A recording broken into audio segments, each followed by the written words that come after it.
Placeres de la lectura. Se trata de un programa al que podemos definir como un espacio, o mejor como un universo pleno de momentos, hasta podríamos decir de prodigiosos instantes, que se irán deslizando como efecto o resultado del encuentro de palabras, a partir del diálogo que entablamos con el autor de una obra. Sí, porque aquí tendremos ese privilegio, conocer la obra primero a través de su creador, para luego leerla placenteramente. Hoy nos volvemos a encontrar en Placeres de la Lectura, un lugar de encuentro con escritores. Hoy este encuentro se produce con Diego Fernández, quien ha escrito 11 cuentos cortos. Bienvenido, Diego. ¿Cómo estás? Bueno, muchas gracias. Buenas tardes.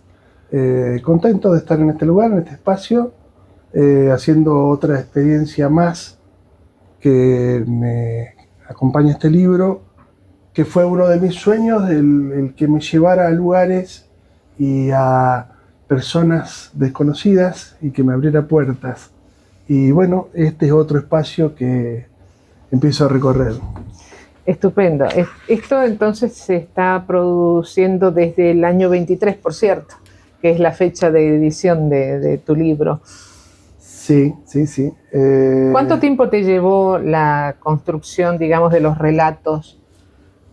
Lo que pasa es que esto es una recopilación de cuentos que después surgió la idea de hacer, un libro, pero fueron cuentos que yo participaba en concursos y fui escribiendo a lo largo de muchos años, hasta que llegó un momento que dije, bueno, acá hay que romper la pared, como dijo Di María, y cumplir el sueño de publicar un libro. Y fue pasando mucha vida en el medio, mucha historia, y fui recopilando historias y también partes mías en este libro. Por eso es un libro para mí muy especial, muy querido, hecho con mucho amor y con mucho sentimiento, esperando que la gente pueda disfrutar, el que se siente a leerlo, que pueda disfrutar de eso. Sin lugar a dudas, yo ya lo he leído y esa ha sido la vivencia, ¿no? 11 cuentos cortos, tiene imágenes de fotografía, 3. También aparece algún dibujo como de anteojos, un sombrero panameño. Un dato relevante que dice: el prólogo es de la hija del autor.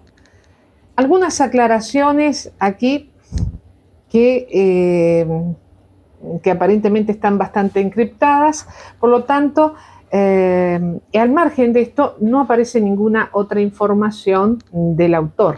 Por esta razón es que le vamos a preguntar, en primer lugar, por el diseño, ¿no es cierto?, de tapa y contratapa, que nos vaya explicando algunas cosas de su vida a partir de aquí. Fotos. ¿Qué representan estas fotos? La foto de tapa fue... Esto además es como la recopilación de un montón de sueños.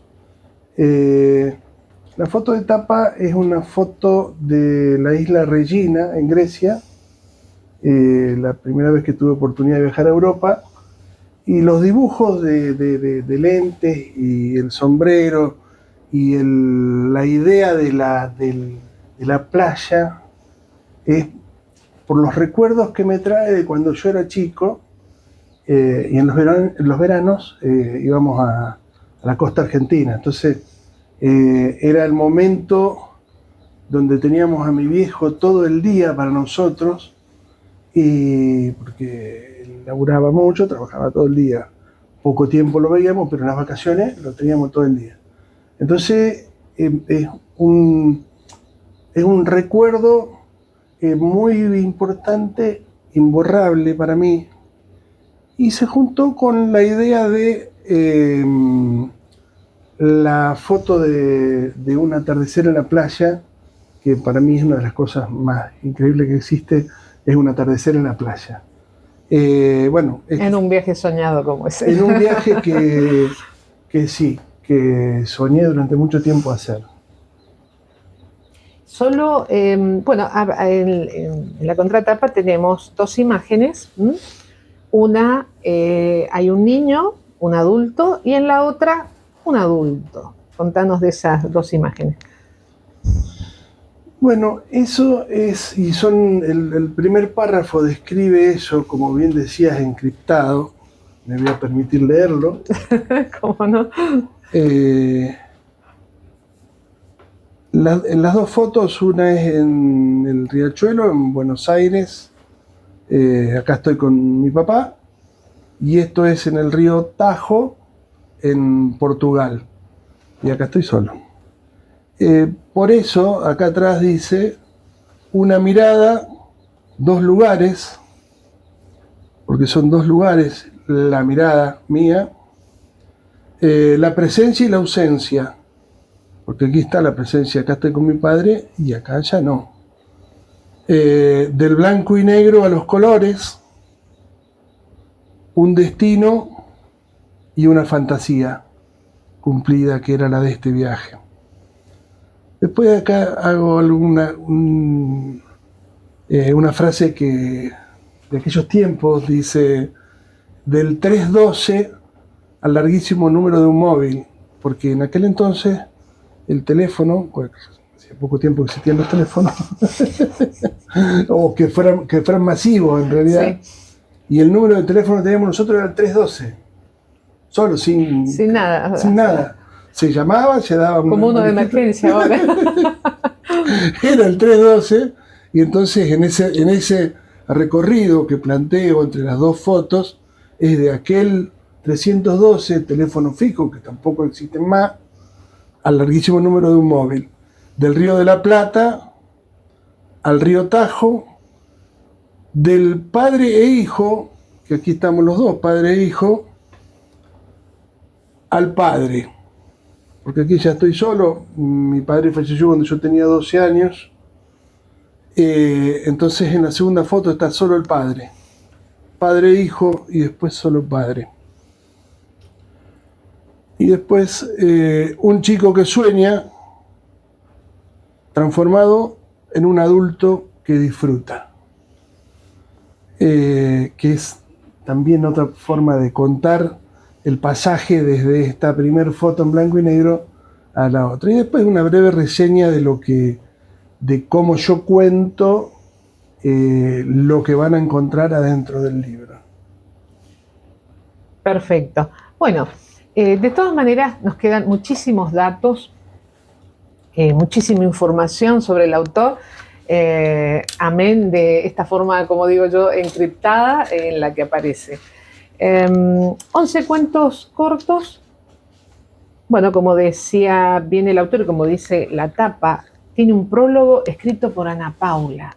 Y un ratito antes de comenzar, de una manera simpática, dijo, es lo mejor que tiene el libro, el prólogo de su hija. Contanos, ¿cómo fue esta experiencia editorial tuya cuando decidiste hacer el libro? Todo, lo lindo y lo no tan lindo. Me imagino que todo habrá sido bastante lindo en el momento en que interviene desde ya una hija, ¿no? en este proceso. Sí,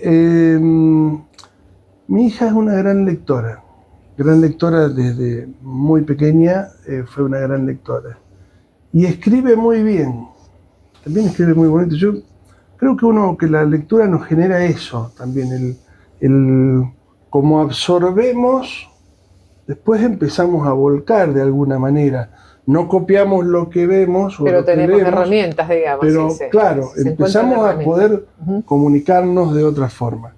Entonces, mucho le insistí a ella, yo quería que ella participara con un cuento y no se animó, le pareció mucho, entonces le pedí que escribiera el prólogo. Por supuesto me emocionó mucho porque es muy emotivo para mí. La construcción, además de tantas cosas queridas hay en este libro, incluso la participación de mi hija. El tiempo que dedicamos a esto el plantearle, el que aceptara hacer el prólogo, por ejemplo, fue un tiempo de convencimiento duro, porque no quería saber nada de ella.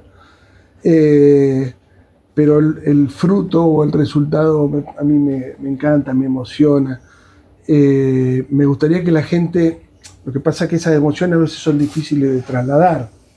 Es cierto que hacer algo con un hijo es maravilloso, pero hay que lograr tener la fuerza como para que eso traspase este pequeño vínculo familiar. Y bueno, nada, ha sido una experiencia hermosa en ese sentido, hermosa, fantástica. Les cuento que además de estas vivencias que nos está contando Diego, previamente nos contó en esta práctica que tenemos desde este programa, de preguntarle al escritor que nos visita cuáles son sus hábitos a la hora de leer, a la hora de escribir, cuáles son esos rincones a lo mejor de la casa preferidos, cuáles son las cosas o elementos de los que se acompañan en esos momentos, hasta de la bebida, ¿no?, que lo acompaña. Y de allí surgió algo que ustedes están viendo acá ya servido, un vino. A él, en este tipo, si bien, bueno, contanos mejor vos qué tiene que ver el vino en todo esto de algo placentero como puede ser leer, escribir o conversar. Sí, el vino va con todo, va con casi todo. La lectura también.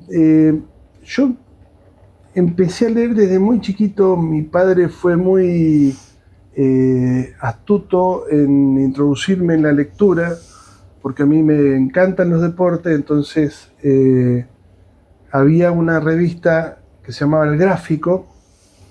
Entonces mi papá me compraba la revista esa y yo leía, hasta que, bueno, desarrollé el hábito y después empecé a leer otras cosas. Pero desde muy chico, muy chico, empecé a leer cosas que después hice yo con mis hijos, que le compraba las revistas que había en esa época para ellos y bueno. ¿Y obtuviste resultados parecidos? Sí, sí, son muy lectores. Se ve que eso sirve. Eso sirve. La revista. Sí, es una forma de introducir la lectura muy buena.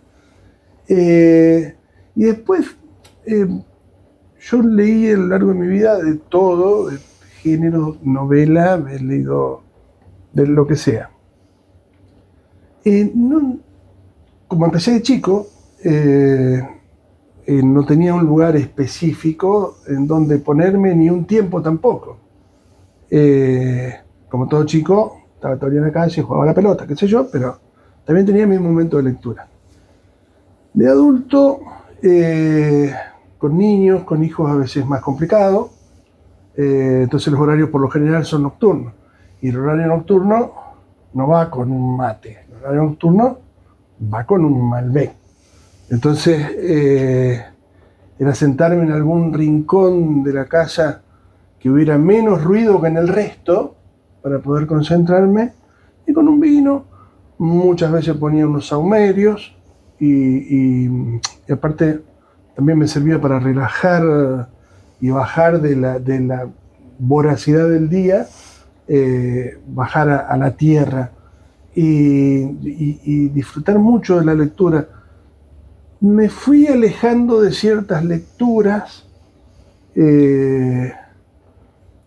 dramas y cosas así. No me gusta sufrir más. Para eso está la vida. Claro. Y he leído mucho y a veces lo que más leí y leo y consumo es historia argentina, me gusta mucho. Me alejé mucho de las novelas porque quizá como yo lo entiendo se requería de cierta constancia, decir bueno, y acordarse después a dónde uno había dejado y poder seguir el hilo ese, y a veces cuando son libros muy grandes se hace más complejo, pero eso también me llevó a formatos así de cuentos desenlazados entre sí y que contaran historias. Y empecé a leer más que nada historia, pero por ahí algún libro de cuentos que enganchaba, no me acuerdo específicamente ahora cuál fue lo último que leí, pero... como que este formato del cuento te ha atrapado también, no solo en la construcción, sino en la lectura. Quizá tenga que ver con la velocidad en la que vivimos y que necesitamos que las cosas se resuelvan ahora. Sí. Entonces no puedo esperar 400 páginas a saber cómo termina. Pero es una experiencia interesante, te cuento. A propósito del vino, alguna vez leí, como tantas personas lo habremos leído o escuchado, ¿no? Que un cierto consumo, como 1, 2, 3 copas al día, es beneficioso para nuestra salud, por ejemplo, para el sistema cardiovascular y seguramente que para alguna otra cuestión. También leí, esto es interesante. Maravillosa noticia. Podés poner, pero es el consumo medido, tenerlo en cuenta. También hay un estudio, ese sí interesantísimo, para la gente que está estudiando un idioma, ¿no? Hicieron alguna experiencia y también en esa medida, ¿no? 1, 2 copas, facilita muchísimo al hablar al estudiante, sobre todo en la pronunciación, ¿no? Ahora, yo me imagino que debe estar escrito esto también, que después de 1 o 2 copas, es como que aligera cualquier conversación y sobre cualquier tema, ¿no es cierto? Exactamente, eso te iba a decir, coincido en que aligera la lengua, sí señor. Vamos a probar. Salud. Bueno, a ver. Un buen vino mendocino, por cierto. Las delicateces, bueno, una atención también de la casa, ya las vamos a probar. Bueno, yo voy a hacer... Muy rico el vino, sí. Sí, muy rico. Una muy buena bodega, por cierto. Este libro les cuento que, bueno, le está dedicado personalmente. Y vamos a empezar a través de la observación de los cuentos, para continuar en esta forma de armar una biografía de nuestro autor. No es un sistema o una práctica que a mí me entusiasme mucho, en este sentido, es decir, yo creo que la obra siempre hay que analizarla independientemente del autor. Si bien algunos contextos tienen mucho que ver, pero ante una aparente ausencia de datos biográficos, salvo por las explicaciones que nos acaba de dar Diego, no encontramos. Entonces voy a buscar, así en una forma lúdica podríamos decir, si aparecen más datos de nuestro autor, mientras vamos comentando de alguna manera cada relato. Contando, también, perdóname, porque me sigue dando vuelta en la cabeza eso. Y yo siento y quiero que el libro esté por encima mío, porque siento que una publicación es una forma de trascender y el libro va a vivir más que yo, mucho más que yo. Irá de biblioteca en biblioteca, de gente que nunca me conocerá. Entonces me parece que ya como que aspiro a que hable por sí solo el libro y que se presente solo como una construcción. Y no con una asociación directa. Pero te cuento que cuando nos gusta algo a los lectores, también queremos saber del autor. Y a veces caemos en el error, ciertamente, de asociar la obra con el autor. Y hay un elemento fundamental, por ejemplo, que es el punto de vista, que a veces termina uno confundiendo. Cuando aparece en primera persona, muchas veces se lo asocia. Y atendiendo que la mayoría de los relatos están en primera persona, vamos a apelar a ese juego. Por esta oportunidad. Sí, siento, a ver, y que lo que quise transmitir también, sí, es primera persona, pero una primera persona extraña, que no aparece el yo, sino como si fuera primera persona contándolo en tercera persona. Eso es lo que yo quise representar, no sé si se entiende. Es decir, un yo, pero que a pesar de que participa de los hechos... Como un yo protagonista, pero testigo a la vez. Exactamente, que cuenta desde la distancia y no que me pasó tal cosa. No, yo soy así, sino... Además hay una diferencia de nombres, no aparece Diego, por cierto.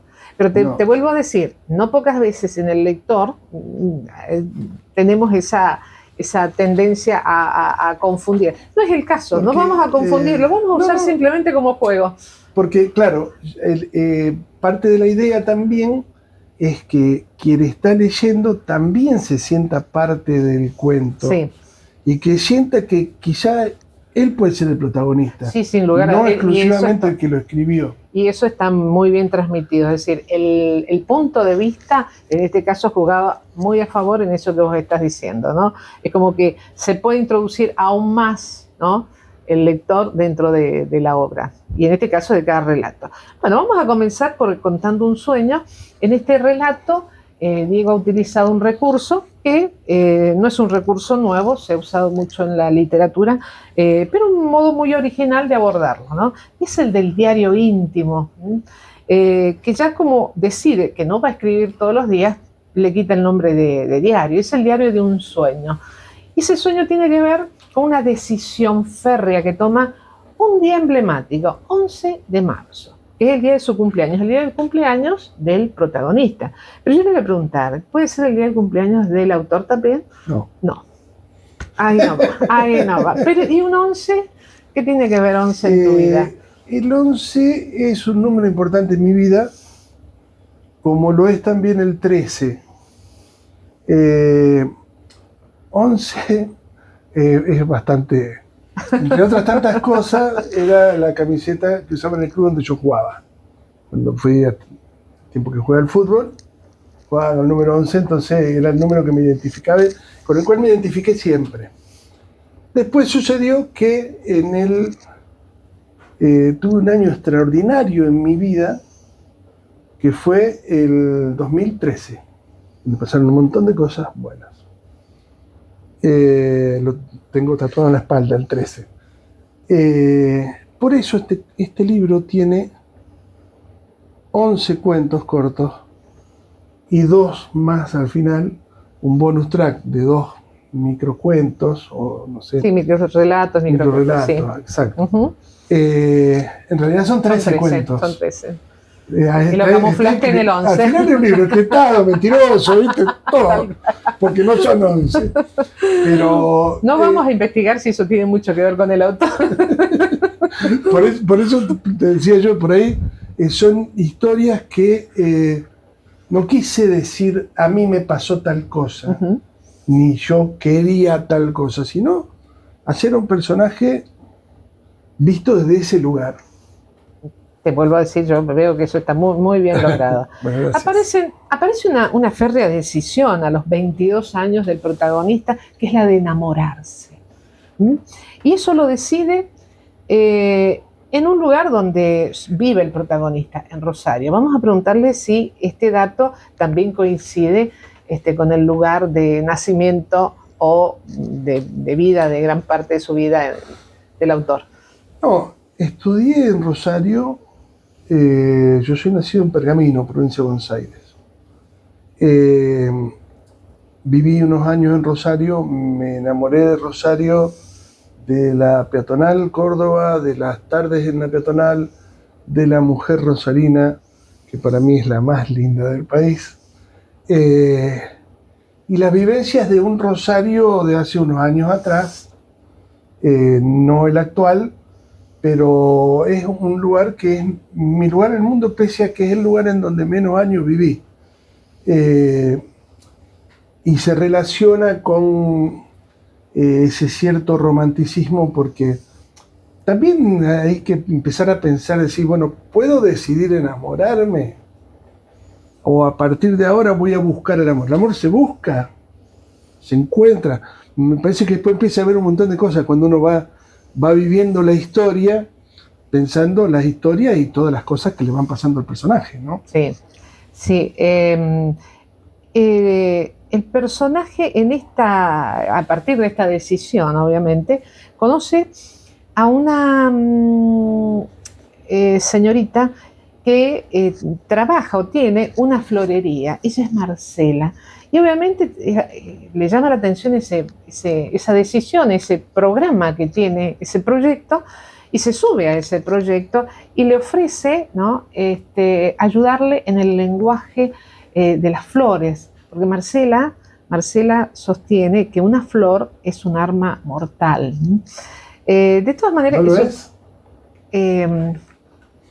a veces sí, no siempre. En las y manos depende, indicadas. y en el momento indicado, claro, sí, pues puede ser una. Sí, pero sí. lo dice un especialista, se supone. Pero acá el protagonista declara: soy romántico, y lo reconozco con un poco de vergüenza.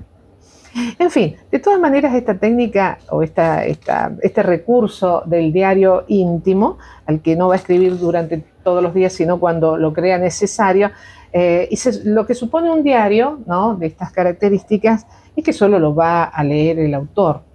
Sin embargo, al final del relato hay un guiño al lector, porque casi que termina siendo, no sé, como un anuncio publicitario. Sí, Pero muy interesante. Exactamente. No vamos a contar mucho más, lo vamos a dejar para que lo vayan descubriendo los lectores cuando tengan ocasión de adquirir el libro. Posteriormente continúa otro relato, cuando Aquiles dice: me robó la magia, ¿no? Y acá ya se pone de manifiesto a un relator, ¿no?, a un escritor, que puede ser, ¿no?, este cuento parte, hay dos en realidad de este estilo, que surge como, no sé, amante del fútbol, apasionado del fútbol, no sé en cuál de esas dos roles o fanático del fútbol, ¿no? Es un cuento que, como buen rosarino, parte de su vida rosarina, dedica al fútbol. Les vuelvo a decir, hay dos relatos, pero que los dos, por supuesto, están muy bien logrados. Y este primero, cuando Aquiles me robó la magia, en el título hay algo personificado, no es un nombre, no es una persona, sino algo físico, ¿no?, que le robó esa magia de esos 3 segundos que definen algo en el fútbol. Contanos un poco. Eso sí pasó. Cuando jugando al fútbol me rompí el tendón de Aquiles. El fútbol para mí lo es todo. Disfruto mucho jugarlo todavía, juego 4 veces por semana. Aquiles te privó de esos 3 segundos nada más, ¿no? Después seguí con la magia intacta. La zurda siguió con su magia. El fútbol, y siempre me acuerdo algo que me dijo mi hijo. El fútbol me dio valor, porque yo empecé a jugar fútbol de muy chico con gente muy grande. En tiempos en los que en el club yo ayudaba a entrenar, es lo que hoy dicen sparring, y jugaba con los de primera, y teníamos que tratarlos de usted. Era un respeto que si hablaba el capitán todos se callaban, era una cosa. Otra época. Eran otros tiempos. Y los pibes éramos nada, estábamos sentaditos en un rincón y hacíamos lo que nos indicaba. Nene, usted vaya a hacer tal cosa y había que ir. Entonces lo que digo es, me llenó de valores el fútbol en ese momento en el que yo había perdido a mi papá, en el que todo me resultaba difícil y no encontraba, porque en aquel momento no había psicólogo, o sea, a lo mejor había, pero... Sí. No se estilaba que por una cuestión así te mandaran a un psicólogo, es cierto. Y en aquellos tiempos, estoy hablando de 45 años atrás, no sé si qué sé yo. Mi mamá no sabíamos lo que era. Entonces mi hijo me dijo una vez algo que me pareció brillante. Me dice, puede ser que tu papá haya sido el fútbol. Y a mí me quedó dando vueltas siempre en la cabeza, porque el fútbol a mí me llenó, me educó, me llenó de valores. Yo me crié con gente grande, honesta, laburadora, que aparte eran semi-amateur, así que también laburaban todo el tiempo cuando no jugaban. Y me crié en un ambiente súper sano donde no había nada de nada de nada. Fútbol, seguíamos. Entonces el fútbol es mi pasión, pero lo fue, en un momento de mi vida lo fue todo, el fútbol. Fui un futbolista discreto. No, tampoco fue No te una maravilla, no. Es que aquí Y digo lo de los 3 segundos. Sí, cómo no. Bien. Los 3 segundos, lo que yo decía es desde que uno patea la pelota hasta que hace el chasquido en la red de los otros. Ese viaje, yo decía, son 3 segundos. Y Aquiles me quitó eso. Porque fue complicado. Hice una cirugía, eso. Tuve Y fue como en, un año en sin ese jugar momento fútbol. que se produjo. No, eso ya fue de más grande. Eso fue de más grande. Digamos, pero en una se me situación mezcló. así. Jugando al fútbol, sí. Jugando al fútbol se me cortó. Pero ya más grande, ya no jugando en clubes ni jugando con amigos. Pero se mezcla todo, el sentimiento, lo que significa el fútbol para mí. Hago otros deportes, me encanta el tenis también, pero el fútbol Representa otra cosa. no logro imaginarme, y Sin yo soy un esa tipo vivencia. grande, porque los hombres somos chicos toda la vida. Nos vestimos igual que cuando éramos pibitos, nos ponemos las zapatillas, la media, el pantaloncito, la remera, nos vestimos como pibitos para ir a jugar al fútbol. Entonces es como una parte nuestra que siempre queda ahí Que se revive niño. en cada partido, ¿no? Claro, sí. O entrenamiento. Sí. Interesante ese punto de vista. Sí, hay una parte del niño que no la dejamos nunca. ¿No? Qué bien, Eso. qué Aparte, tiene que hacer juego, más o menos, los colores. No te vas a poner una de un club y otra de otro, No. Tiene que ser la media, el pantalón, todo tiene que ser acorde. Y representativo a la vez, ¿no? Porque el color va a definir un cuadro, Sí, algo. pero también hay un mensaje. Yo tengo muchas camisetas. Pertenencia, sobre todo habla de pertenencia. Sí. Claro, muchas camisetas que me han regalado amigos a lo largo de la vida, de clubes de barrio. Tengo un montón de camisetas de fútbol. No solo es la pertenencia a un lugar, a un color, a una historia, sino también a la amistad que se forja en el fútbol. Porque el fútbol también me ha dado amigos los mejores de la vida. Y hay un código de regalarse camiseta entre Sí, que hay una nosotros. Colección de eso, podría ser. Sí, yo tengo una colección, tengo una colección de camisetas que siempre le digo a mi hijo, le digo, porque él quiere todos los discos. Yo tengo un montón de discos, no tanto como eso, pero tengo de CD, porque me retan, CD, Atrás tenés más, mira, de otras épocas claro, no también. tengo tantos. Sí. Y camisetas de fútbol sí tengo un montón, que fui a lo largo de la vida, amigos con los que me crucé en campeonatos, qué sé yo, que me regalaron camisetas y esos son medallas. Esos son medallas, no son camisetas. Son Sí, tiene ese medallas. valor, ¿no? Ese Sí. valor. Interesantísimo.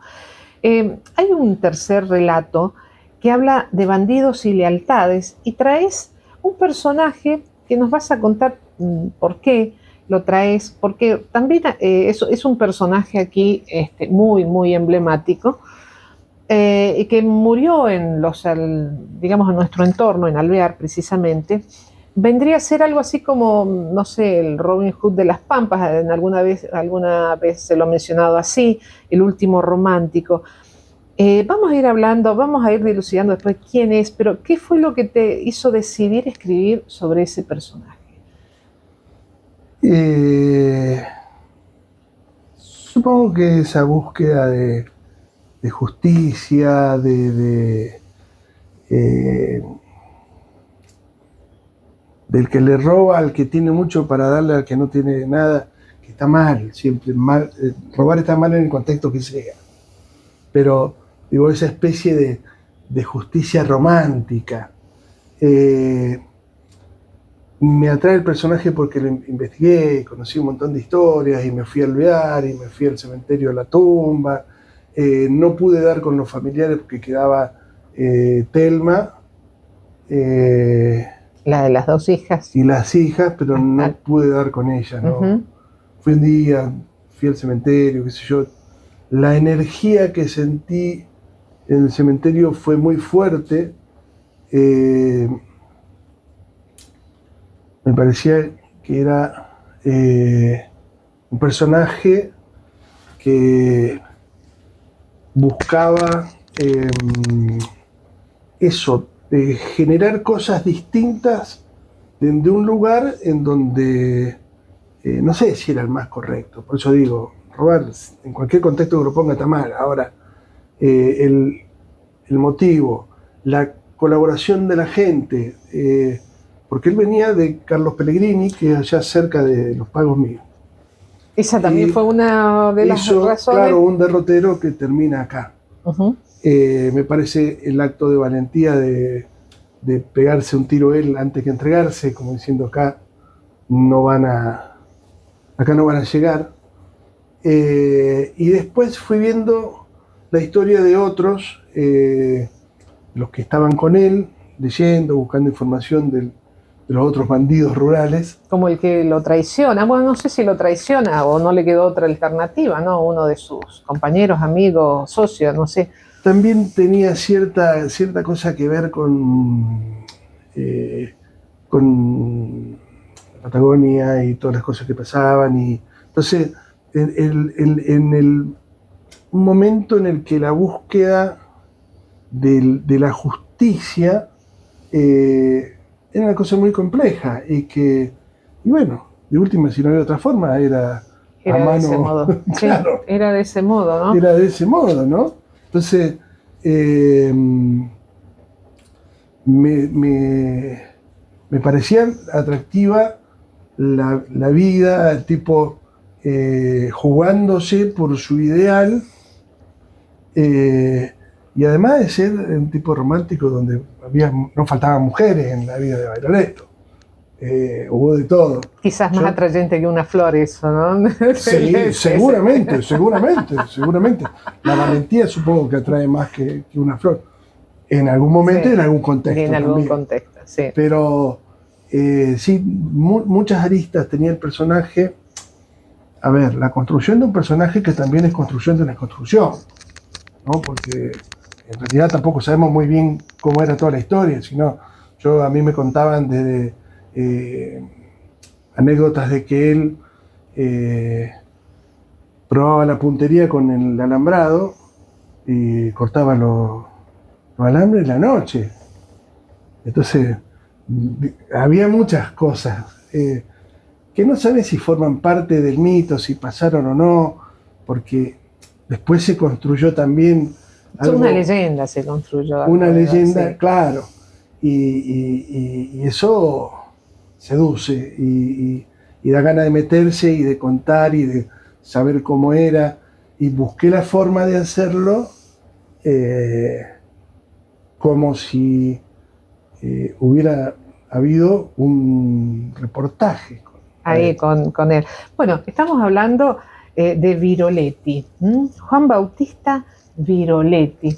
El famoso Juan Bautista Bairoleto, que obviamente esa pronunciación debe haber se producido, digamos, por las malas escuchas o las malas escritos del propio nombre, hijo de italianos. ¿Sabías que nació un día 11? ¿También? Ajá, 11 de noviembre. 11 de noviembre de 1894. ¡Qué bárbaro! Ajá, bien. Yo te digo, este cuento a mí me... 11 del 11, ¿no? 11 del 11. 11 del 11, sí. Realmente me sedujo muchísimo la forma, porque la historia medianamente una la conoce, medianamente, como decíamos, porque bueno, se han ido agregando, se han ido contando muchísimas bondades de este personaje. Claro que si uno lee el prontuario, es un ladrón, cuatrero, es decir, esos términos lo definen, ¿no?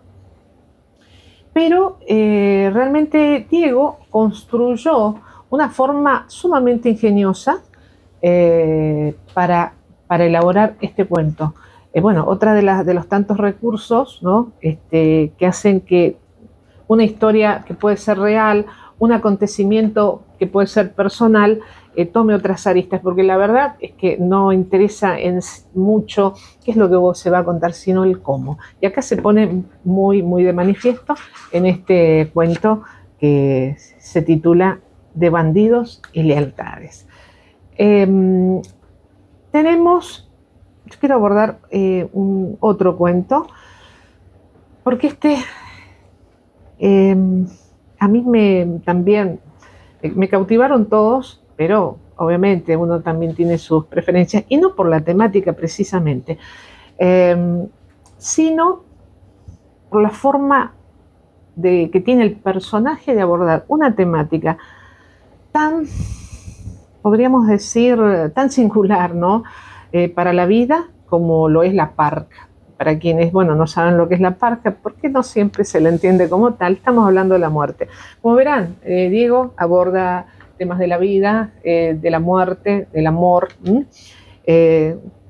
temas universales, pero de una manera sumamente original.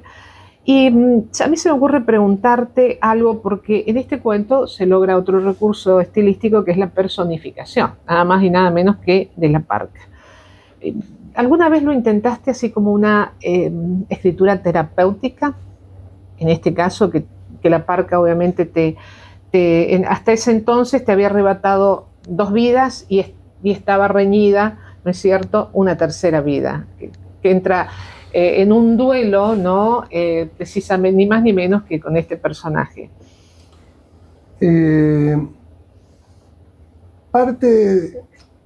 Uno escribe por muchas razones, por muchos motivos, con muchas inspiraciones.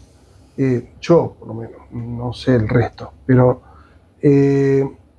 parte de la escritura para mí es catártico, es poder sacar esa angustia que uno lleva adentro por una pérdida o lo que fuere.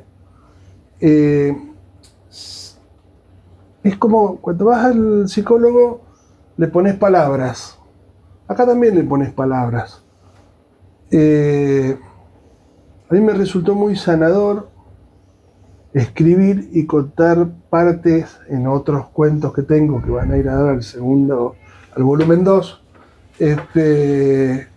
Contar pérdidas personales, incluso con un humor negro, si es necesario, llevado al extremo. La escritura y el humor negro a mí me funcionaron como sanadores al haber perdido muchas personas muy queridas en mi vida, y poder ponerle palabras, no voy a decir ya está resuelto, pero sí ayudan a sanar, a desdramatizar esa tragedia que ya ocurrió. Es lo mismo que me pasa con el humor negro. Yo tengo un humor negro, casi te diría espantoso, pero es la forma que entendí de vivir y de salir.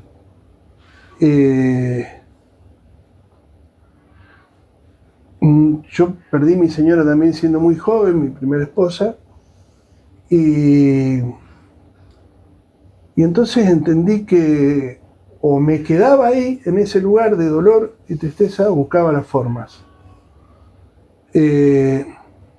Una forma fue escribir, otra forma fue reírme. Cuando lo hablé en terapia, mi terapeuta, sigue con vida él, y goza de buena salud, él me decía que era desdramatizar la tragedia.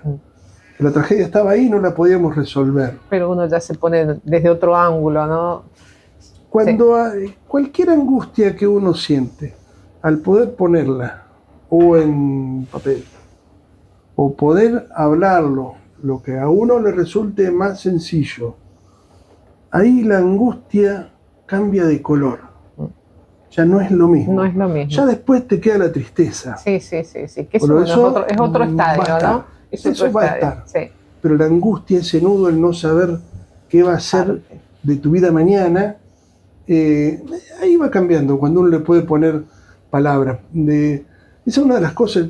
De hecho, mi papá también escribía, y tengo cosas de mi papá, nunca publicadas, por supuesto, pero haciendo muchos cuentos de humor y que en realidad tenían que ver con mi abuela, con su suegra, contaba historias de su suegra, o sea que veníamos con un camino de ironías pesadas de hace muchos años. Había escuela en eso. Sí. Lo que yo veo de interesante en esto es que a pesar de haber plasmado unas vivencias muy fuertes, en este cuento has elegido hasta, ya te digo, recursos estilísticos, como puede ser la personificación, pero o sea que termina siendo una obra literaria, ¿no? No un simple relato, o sea, no sacaste de adentro solamente algo para que dejara de ser angustioso, sino que lograste algo que puede ser plasmado en un libro de cuentos como un excelente relato. Eso me pareció sumamente interesante. Y vos hablaste del humor negro, y yo quiero, porque ya viene la hora de la lectura, en un programa como este no podemos dejar de leer. Hay un cuento que yo lo conocí, no sé si en el momento que lo escribió, pero sí en un momento en que en un entorno laboral, que en esos momentos nos unía, surgió la idea de hacer un concurso literario, obviamente para ese entorno laboral. Y Diego presentó, junto con otras personas, estaba pensado para la segunda circunscripción, para todas las circunscripciones. De la segunda circunscripción aparece el relato de Diego, y es el siguiente. Se titula Un adiós a medias. Hace varios años ingresé a trabajar en el cuerpo médico forense y criminalístico. Y si bien mi trabajo no tiene nada que ver con autopsias, morgue y todas esas necrológicas de pésimo gusto, el organismo, conjuntamente con su parte administrativa, funciona a escasos 3 metros de la morgue judicial y hospitalaria. Luego, en donde se practican las necropsias y se conservan los cadáveres en heladeras dispuestas para ello. En una apretada síntesis, un asco total. Como siempre supuse que iba a encontrarme con espectáculos dantescos, desde el inicio mismo de mi ingreso me propuse presenciar alguna necropsia, ya que, de seguro, mis compañeritos más avesados iban a gastarme algunas bromas. Para que te des una idea, que allá hay un guiño al lector, ¿no? Yo era una persona muy impresionable, excesivamente. Diría que casi no podía ver un muerto ni por televisión. Cualquier imagen me impresionaba. Tan es así que la primera vez que me pusieron un cadáver en la puerta de mi oficina, estuve más de 2 horas sin salir de allí y a los gritos para que lo retiraran. La naturaleza del ser humano es de evolución, que por otra parte es lo que nos distingue de las otras especies, aunque a veces esa evolución se confunda con autodestrucción. Ya son pocas las cosas que me impresionan y estoy bastante acostumbrado a escenas grotescas y desagradables, pero hay barreras que jamás quebrantaré. No pienso ni por asomo tocar ni acercarme a un cadáver, siempre a 1 metro o más. Al decir de un amigo, psiquiatra forense, yo soy un obsesivo compulsivo, personalidad similar a la de Jack Nicholson en la película Mejor Imposible. Ya que no toco jamás un picaporte de una puerta, no saludo a nadie dando la mano, etcétera, etcétera. Entre nosotros, yo creo que el loco es él. Pero, ¿quién no tiene un ramito, La cuestión es que un día por la mañana llegamos al querido cuerpo médico y nos enteramos que en la noche anterior había fallecido Tincho, un conocidísimo comerciante de la ciudad. Pobre Tincho, dijimos casi a coro con Facito, un compañero de trabajo que está en la parte administrativa desde hace solo un par de años. Dice Facito, ¿vamos a verlo? Dale, me acompañás que me da cosa. Y con autoridad dije, vamos. Entramos a la morgue dispuestos a dar el último adiós a Tincho. Fuimos a la sala en donde se hallaban las heladeras y como no había ninguna indicación, era necesario abrir todas las puertas de las heladeras para comprobar a dónde estaba él. Parecía tarea sencilla, pero había que observar adentro. Y estaba bastante oscuro y con un poco de olor. Tal vez no es tan buena idea, pensé, pero queríamos rendirle un homenaje póstumo a Tincho. Pobre Tincho.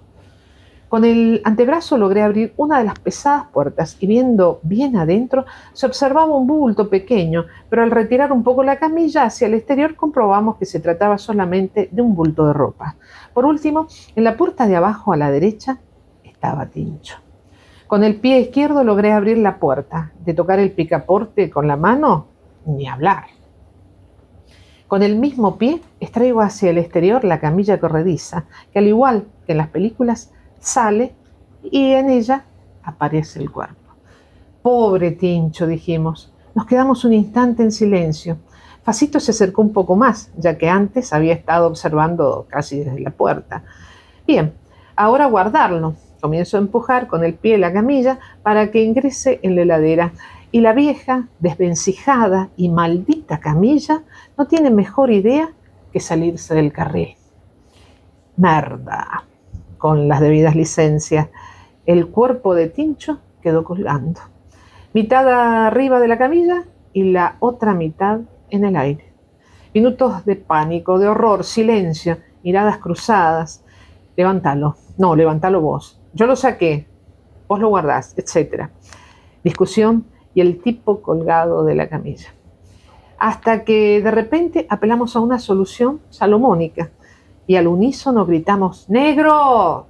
Y salimos eyectados de la morgue, chocándonos en la puerta de salida y corriendo como dos niños en las carreras de la escuela. Finalmente, el negro, con su aplomo y su escasa sensibilidad, metió a Tincho en la heladera. Cuando llegamos a la oficina principal y recuperamos el habla y la respiración, nos miramos y dijimos ¡pobre Tincho! Recuerdo que este relato obviamente tuvo el primer premio. Suena hasta humanamente pero hay alejado de todo.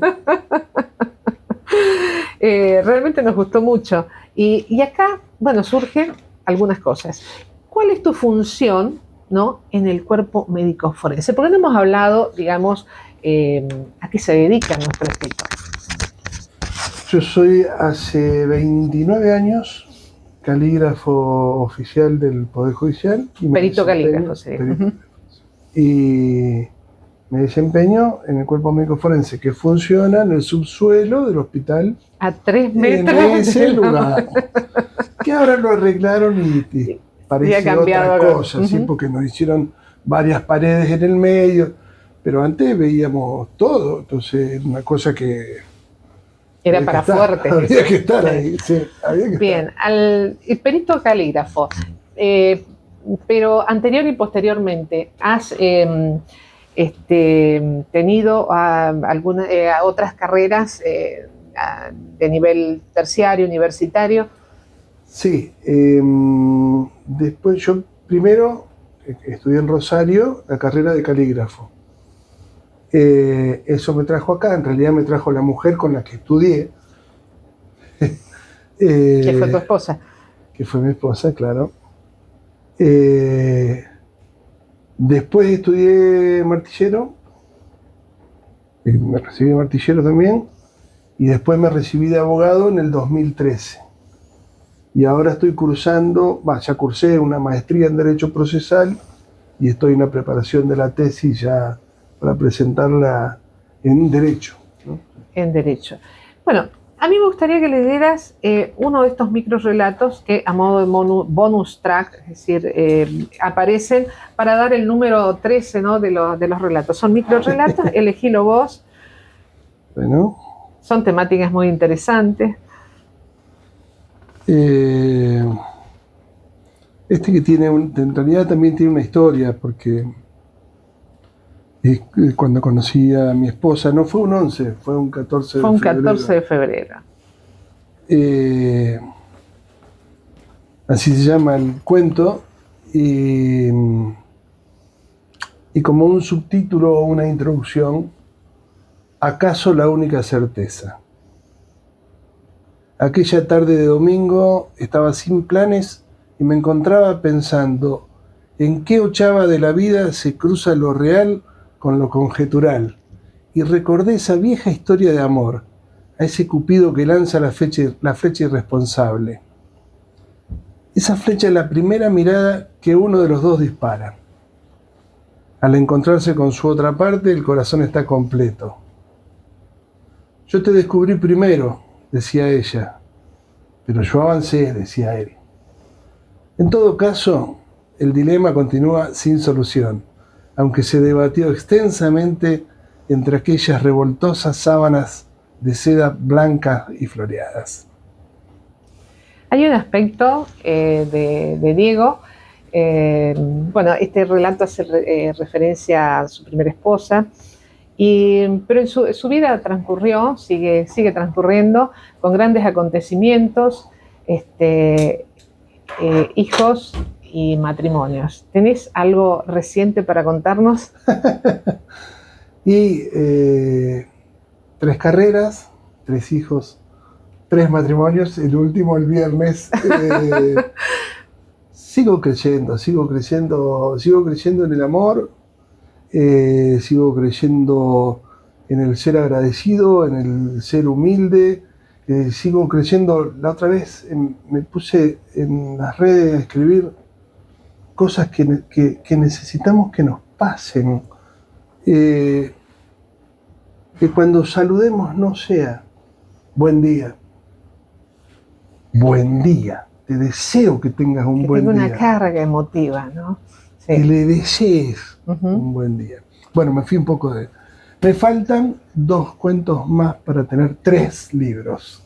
Tengo en camino un segundo volumen de esto, y tengo una novela que anda todavía por la mitad más o menos. El otro libro de esto también va a ser la misma temática, así con cuentos cortos. El otro libro es una novela en donde soy yo y no. Es una charla de 2 amigos, los dos soy yo.